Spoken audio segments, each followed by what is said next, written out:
La niña tenía un amigo invisible, un amigo imaginario. Jugaba con él, charlaba con él. Los padres se preocuparon mucho y consultaron con un médico y con otro y con un psiquiatra y con otro y le dieron un montón de pastillas que la niña tuvo que tomar y pasó a hacer una vida normal, sola, por mucho tiempo. Vivió así 39 años, hasta que una tarde entrando al dormitorio lo encontró sentado en la cama. ¡Qué alegría! Mi amigo, qué alegría.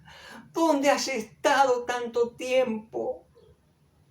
Siempre estuve aquí, dijo el amigo. Siempre estuve aquí.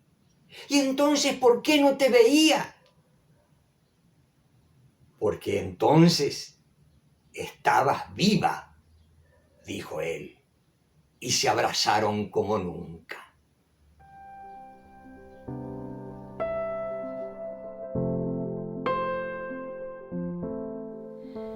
En una aldea vivía un joven que era muy noble y justo.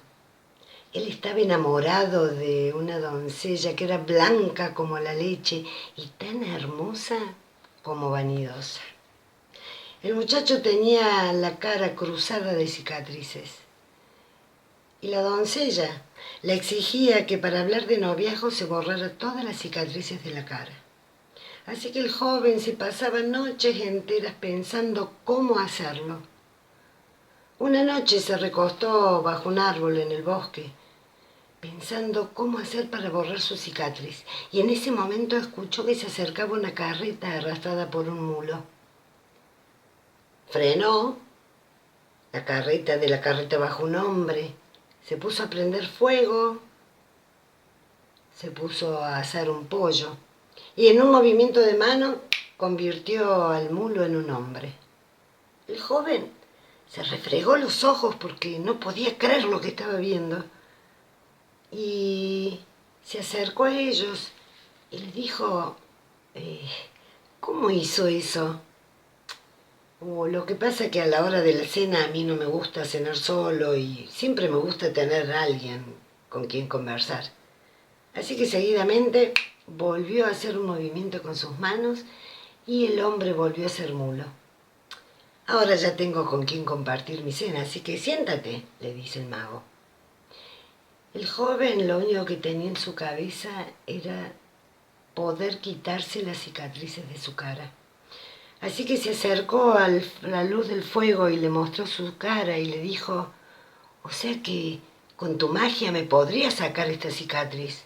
Claro, le dijo el mago, por supuesto. ¿Estás seguro que querés hacer eso? Sí, por favor, adelante. Entonces el mago empezó a pasar su mano por una cicatriz. En ese momento apareció una imagen entre el muchacho y el mago, que era el recuerdo del día en que se había hecho esa cicatriz. Los cosacos atacaban la aldea y el joven salió valiente a pelear contra ellos, y uno le cruzó el sable en la cara. Pero seguidamente el mago presentó una nueva imagen, un nuevo recuerdo. El recuerdo mostraba como ante la invasión de los cosacos, el muchacho se escondía atrás de unos barriles y esperó hasta que los cosacos se fueran. Cuando la imagen se desvaneció, estaban nuevamente el mago y el joven frente al fogón. El mago fue a la carreta y buscó un espejo y se lo ofreció. «Mírate», le dijo. Y el joven vio que efectivamente ya no estaba más la cicatriz. «Prodigioso», dijo el joven. «Prodigioso no. ¿Por qué sería prodigioso si nunca peleaste contra los cosacos? Entonces, ¿por qué iba a haber una cicatriz? ¿Te saco las otras?» «Claro, claro», dijo el joven, pero rápidamente dijo, «¿Cómo que no peleé contra los cosacos? Claro que peleé contra los cosacos. No, si ya no está el recuerdo, ya no está la cicatriz. Pero yo solo te pedí que me borres la cicatriz, no el recuerdo. Eso es imposible, le dijo el mago. Ni siquiera el mejor de los magos podría hacer eso. Todo lo que nos sucede en la vida son los recuerdos que dejan cicatrices. Y para borrar esos recuerdos, tenemos que borrar la cicatriz. ¿Sigo entonces adelante?, le preguntó el mago. No, no, dijo el joven. Así que terminaron de cenar y se recostaron. A la mañana siguiente, el muchacho se despertó y el mago ya no estaba. Se fue corriendo en busca de su doncella, que apenas lo vio, nuevamente lo rechazó. Le había dicho que si no se borraba esas cicatrices, ella no lo podía ver. Pero el joven, en vez de alejarse, le tomó su mano y empezó a recorrer sus cicatrices y a contarle una historia. Luego con otra mano pasó por otra de las cicatrices y le relató otra historia, y otra, hasta la última historia que le contó frente al rabino que los casó.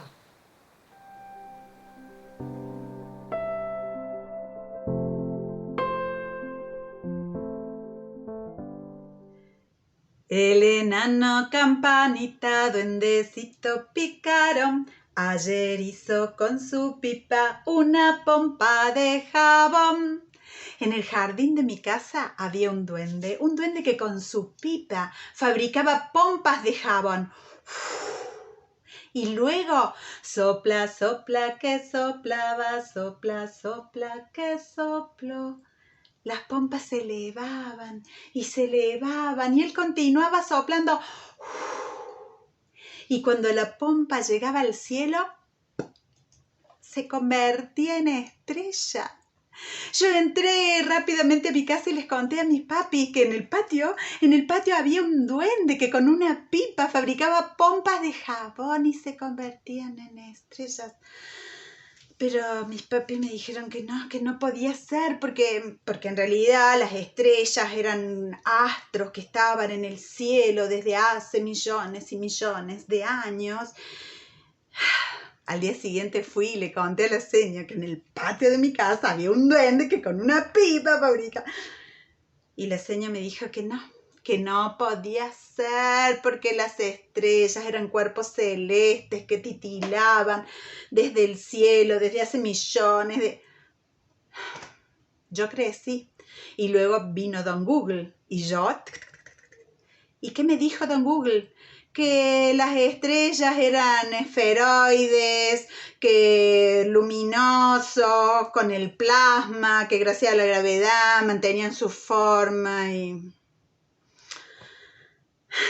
Pero yo sé que en algún patio, en algún jardín, hay un duende que con una pipa fabrica pompas de jabón, que las sopla, y al llegar al cielo se convierten en estrellas.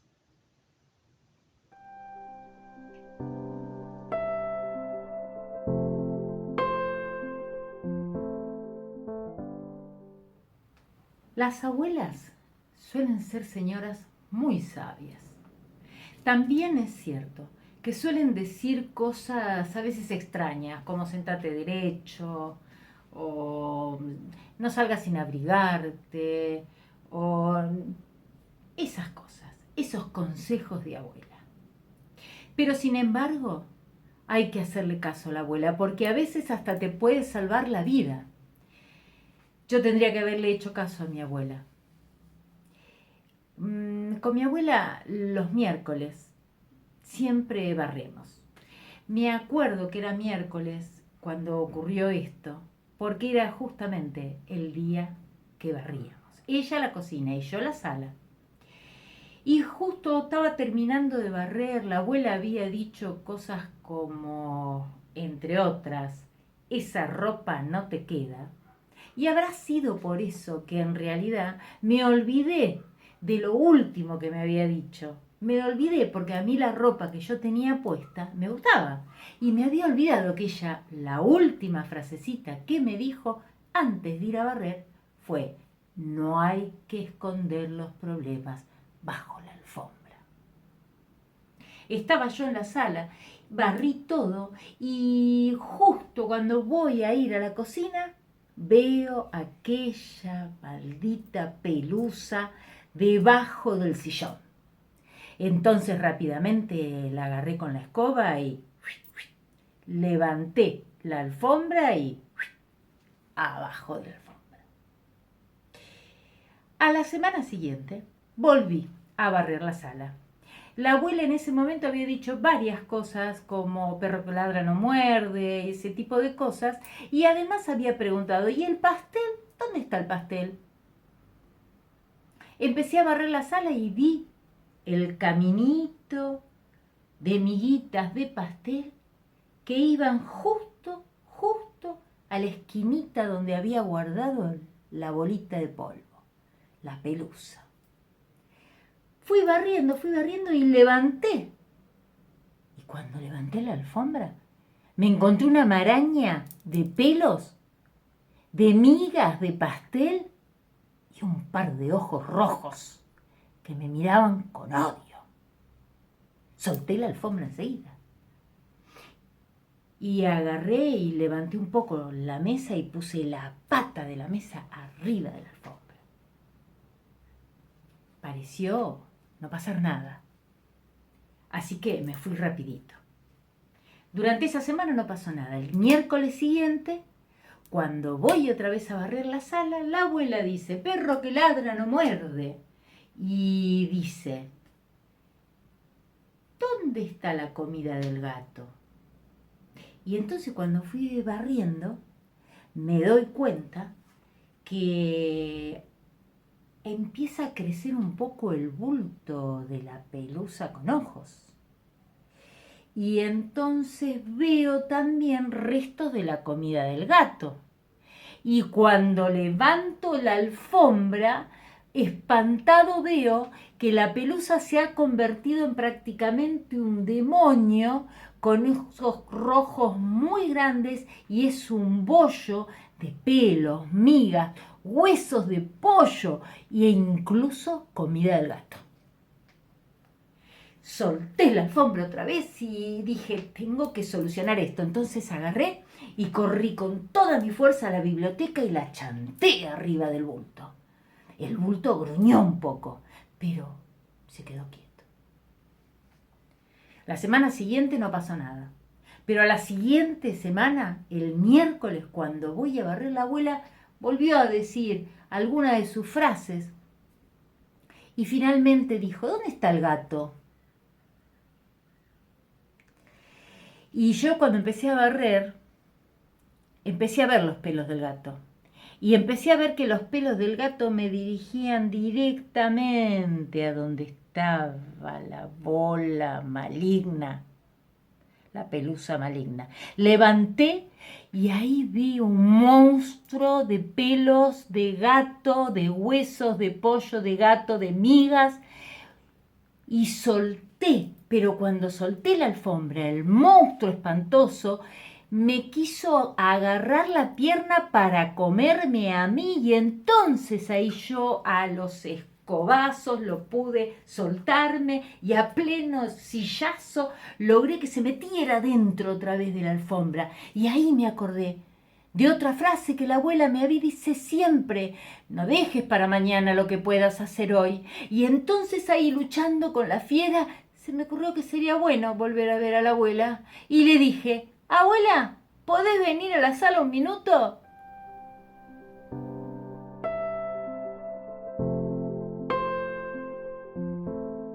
Había una vez un príncipe de cabellos dorados que vivía junto a una princesa de cabellos dorados en la torre más alta de un dorado castillo. Un día se vieron y se besaron por primera vez, y en ese momento se escuchó ¡plop! El príncipe se transformó en sapo y la princesa en rana. Y se fueron saltando, felices, a vivir en el foso que rodea el castillo. Y fueron muy felices y comieron moscas y mosquitos, no perdices. El pescador llevaba como 2 horas en su bote pescando, cuando de repente siente el tirón. Recoge el sedal. ¡Una bota! ¡Otra vez una bota!, exclamó. La desenganchó del anzuelo y la tiró al mar. Una vez más, el pez bota, gracias a su astucia, logró salvarse del pescador.